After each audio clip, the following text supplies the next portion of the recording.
Welcome to Comic Power. I am your host, Comic Killer 72. Today we're doing a new segment called the Quick Flip.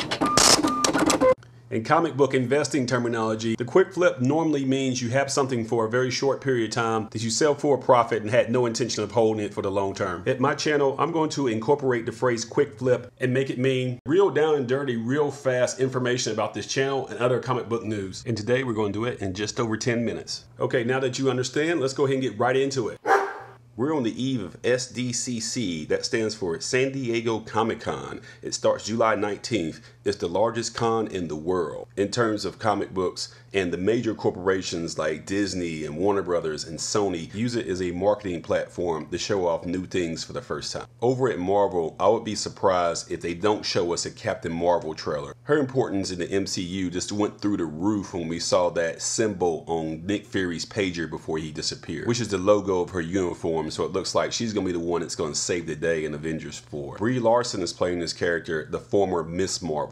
I think Marvel has something ready. They just didn't want to show it too early because they didn't want to overshadow Ant-Man and the Wasp. Now that all three of their movies for 2018 have come out, they can get to 2019 now, starting with Captain Marvel. This will be Marvel's first movie with a solo female headlining a movie. So it's going to be a pretty big deal. And the leaks that we have gotten so far is that her power level is going to be on the level of like Superman or beyond. Over at Sony, I expect to see more about the Venom project, which is coming out later this year, like more of who the villain is going to be. Is it going to be Carnage? Woody Harrelson has been confirmed to be in the movie, but they haven't confirmed his actual role. But he's been known to play crazy characters. You can't get any crazier than Cletus Cassidy, aka Carnage. His first full appearance is in Amazing Spider-Man 361 with an awesome cover, so this might go up in value if that's confirmed. Also, will Fox give us more about New Mutants and of course Dark Phoenix? Both of these movies have been pushed back to 2019, and I'm curious to see if they will even happen at all, with both Disney and Comcast bidding for the right to buy Fox. So it's a very unstable time for Fox movie productions in the near future. Their new parent company, whoever that might be, Comcast or Disney, may have different plans on how to use these properties. Over at DC, I've been one of the biggest critics of Shazam, like why they're making this movie in the first place, and some of the set leaks really damaged the project in terms of public perception because they looked awful to me, and many others agreed. So only about a week ago, after about 4 months of hard criticism, they released this first official image, which cleaned up the imagery a little bit, like lighting up the lightning bolt on his chest. For some reason, we can't get a Superman sequel or a proper Batman solo movie in this DCEU, but we're getting Shazam. I don't understand that. What I do understand and like is that DC is coming out with the Wonder Woman sequel in later 2019, and Kristen Wiig has been chosen to play Cheetah, who will be the villain. The movie takes place in 1984, so that's why Kristen looks like Cyndi Lauper or something in that photo. Of the 5 movies DC has released in this new continuum, only Wonder Woman had the box office success mixed with the critical and fan praise that you want. And if you missed it, over at Valiant Comics, they're going to be making a Bloodshot movie and Vin Diesel is going to be the lead character. I expect to see some type of concept photo or something. The movie begins shooting in August of 2018, so it's probably not going to make it to 2020 in the theaters, but they need something to get people excited about it. The character is a gritty anti-hero who has a past similar to Wolverine, but a power set that's closer to the Terminator meets RoboCop. Valiant Comics has the 3rd largest universe in comics behind Marvel and DC, and hopefully Bloodshot is a big success because you'll see even more of these cool characters, which I am all for. The Bloodshot character makes his first cameo appearance in Eternal Warrior #4 from 1992, and his first full appearance in Rye #0, also in 1992. I will be reporting more on SDCC reveals as they come out, and it's going to be a lot. SDC is like the Super Bowl of comics, or the Daytona 500, or the World Cup, or whatever analogy you have. So you know what's next. Next up is the speculation pick of the week.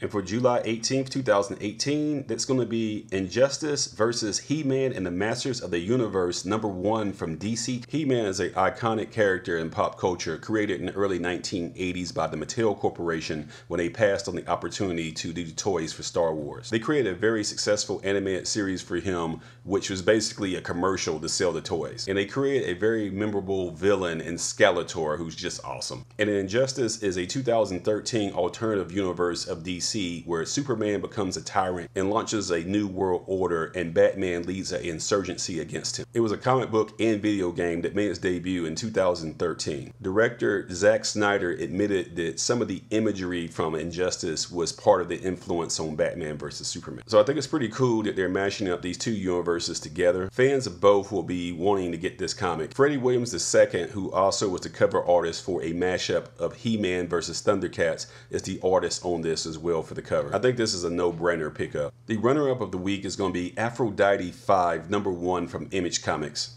It's a story of an AI that identifies as female that is going to be the protector of a dystopian Los Angeles. It's got some imagery that looks like the Terminator meets Escape from LA. The honorable mention goes to Versus #5, which is coming to an end for this miniseries. It too is a dystopian future that kind of feels like Judge Dredd meets American Gladiators, where war is treated like sport and literally has sponsors. This latest battle brought to you by Coca-Cola. The lead character is a combatant who's getting older and he's no longer winning and he's losing all the time, but the public loves him. Versus #1 was my favorite comic of 2018 so far. Next up is Over Under, the part of the program where I pick a book I think is overvalued and one I think is undervalued. And this week we're going to dig into the Bronze Age. And the overvalued for this week is going to be Batman number 227 from 1970, and 9.8 is valued at $6,250. First off, let me say that Batman is my personal favorite character of all time, and he has so many key issues, it would take me about 5 hours to make a video about that. But Batman 227 is so overvalued that it is criminal. We virtually got nothing, no reveal of some new supervillain, and no plot line that has ramifications for Batman through the rest of his history. All we got was this cool cover, which is a swipe of Detective Comics number 31. And I love swipes, but come on, this is just way too much to pay for. Batman 226 in the 9.8 only sells for $525, but 227 is selling for $6,000 where nothing happens. Like Mike Tyson would say, this is ludicrous. Once again, I love Batman, but this is not the issue you'd be picking up for this type of scratch. The undervalued of the week is going to be John Carter, Warlord of Mars, #1 from Marvel Comics from 1977, and 9.8 is only valued at $130? Are you kidding me? John Carter is one of the most influential science fiction action heroes of all time.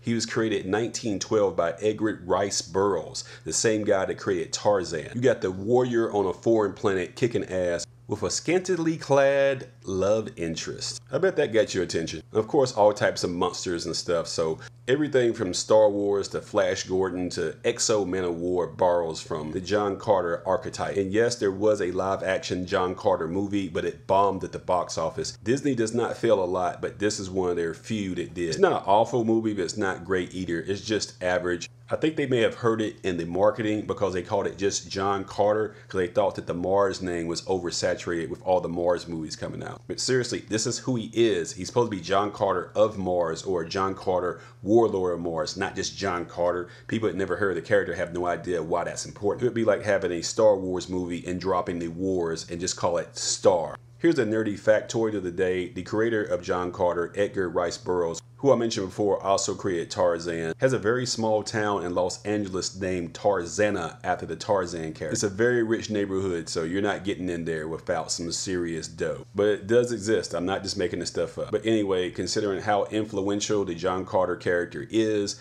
this book should be more valuable than that, considering it's a Marvel title as well. Maybe the character will get its due one day and resurrected through an animated series or something on Netflix in live action. Instead of $130, this book should be selling for about $350 in my opinion. It's undervalued. In Batman 227, instead of $62.50, it should be selling for about $1,000 at the most. If you already haven't done so, be sure to subscribe to this channel and give it a thumbs up and share these videos on social media so others can learn about the channel. This is Comic Killer 72 for Comic Power saying bye-bye.